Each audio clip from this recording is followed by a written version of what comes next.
Bonjour à tous, bienvenue sur ma chaîne. Aujourd'hui, je vous propose un tour de mon maquillage, mes essentiels, dans ma petite trousse PS Cosmétiques à 2 € de chez Primark que j'adore, qui est hyper pratique. Je commence par vous montrer l'ouverture de cette trousse qui fait toute sa praticité. Donc une fois que vous l'avez ouverte complètement, vous avez en fait comme un éventail qui va s'ouvrir. Et là, vous avez vraiment une ouverture complète de la trousse, ce qui fait que vous pouvez largement passer toute votre main dedans et accéder à tous les produits que vous voulez sans avoir à trifouiller, c'est très pratique. Mon premier essentiel make-up, c'est mon fond teint stick Make Up Forever HD teinte 125. C'est vraiment un fond de teint qui est ultra crémeux déjà, rien que la texture. Le packaging est très pratique, relativement hygiénique en fait si vous l'utilisez que sur votre peau à vous. Et au niveau de la pigmentation, c'est vraiment une couvrance, on va dire moyenne à forte, avec juste un seul passage. C'est de la qualité, c'est sûr qu'il est un petit peu cher, il coûte 40 €, mais vous avez vraiment une qualité d'estompage et une couleur qui est juste enfin ça se voit pas sur la peau quoi. Vous avez vraiment un voile de teint, c'est juste fantastique et vous avez beaucoup de couleurs aussi disponibles. Pour mon anti-cerne, c'est le NYX, donc c'est le Dark Circle Concealer. Donc c'est un anti-cerne à base d'huile de noix de coco. Moi je l'utilise principalement pour ça parce que j'ai le dessous des yeux qui est très sec avec mon traitement au rétinol et au Roaccutane. Donc c'est vraiment l'huile de noix de coco qui m'a fait acheter ce produit très très hydratant qu'il faut poudrer bien sûr parce que sinon vous vous retrouvez avec des rides alors vous n'en avez pas. Et au niveau de la pigmentation, c'est un produit excellent qui s'estompe facilement. Moi j'ai la teinte light. Pour éclaircir la zone sous les yeux, c'est excellent.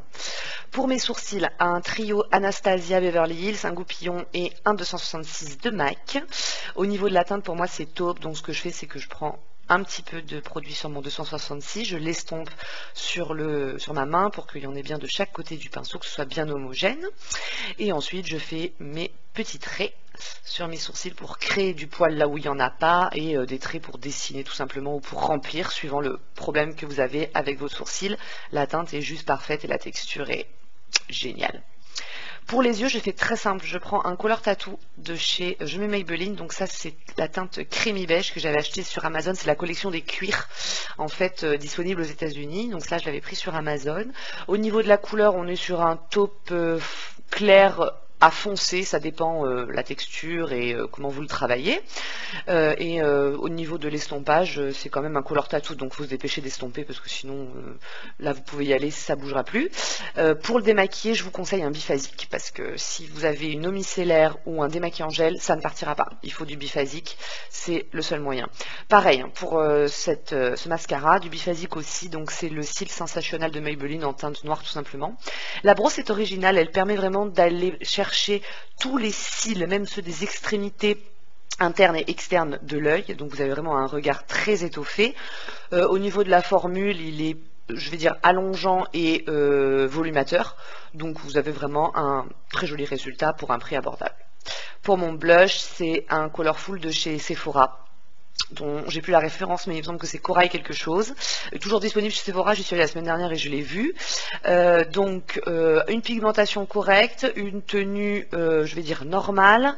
Il s'oxyde pas sur les joues, donc ça c'est un point positif. Et au niveau de la pigmentation, je suis déçue de mon swatch là. On voit pas assez, mais il est quand même très pigmenté et vous avez un résultat qui est assez naturel sur les joues, ça fait vraiment bonne mine. Pour secours, dans ma trousse, j'ai toujours ce petit crayon colle marron. Je m'en sers soit pour le ras de cils inférieur, soit supérieur. Je trace un petit trait comme ça et j'estompe. Si je veux vraiment souligner mon regard de manière un peu plus soutenue, il s'estompe très facilement. Donc un petit trait en ras de cils inférieur et supérieur et tout de suite ça donne plus d'intensité au regard. Pour mon rouge à lèvres, donc c'est un rouge à lèvres de chez Guerlain. C'est la teinte, je me rappelle plus, je vous le mettrai en bas. Rouge à lèvres très pratique puisque quand vous l'ouvrez dans le capuchon, il y a un miroir. Donc pour le on the go, c'est génial. Moi je l'ai toujours dans mon sac avec moi. Et au niveau de la teinte, c'est une couleur très neutre. En général, sur les rouges à lèvres, je suis pas très extravagante. C'est une couleur très neutre, c'est un Dusty Rose en fait, qui est vraiment très portable, il n'y a vraiment aucun souci. Au niveau de mes accessoires, donc je commence d'abord par Beauty Blender. J'en ai deux, un pour le teint, un pour le concealer.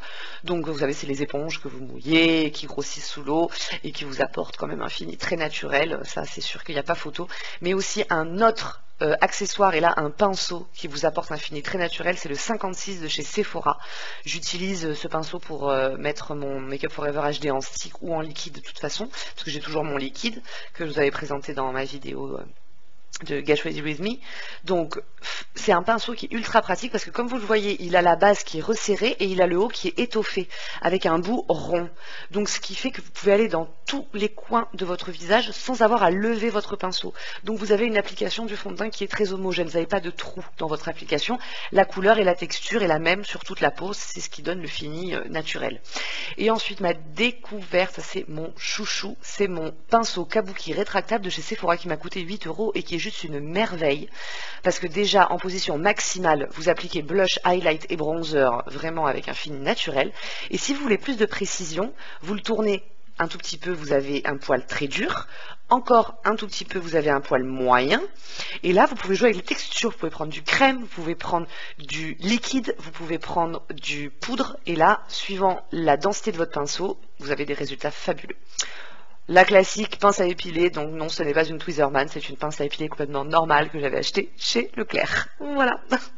Les filles, j'espère que cette vidéo vous a plu. En tout cas, ça m'a beaucoup plu de la tourner. C'était un petit peu divertissant pour moi de faire tous ces petits plans et cette voix off. J'espère que la vidéo vous a plu. N'hésitez pas à vous abonner à ma chaîne si cette vidéo vous a plu et que vous voulez en voir d'autres. Moi, je vous souhaite une bonne soirée et je vous dis à bientôt pour de très nouvelles vidéos. Ciao!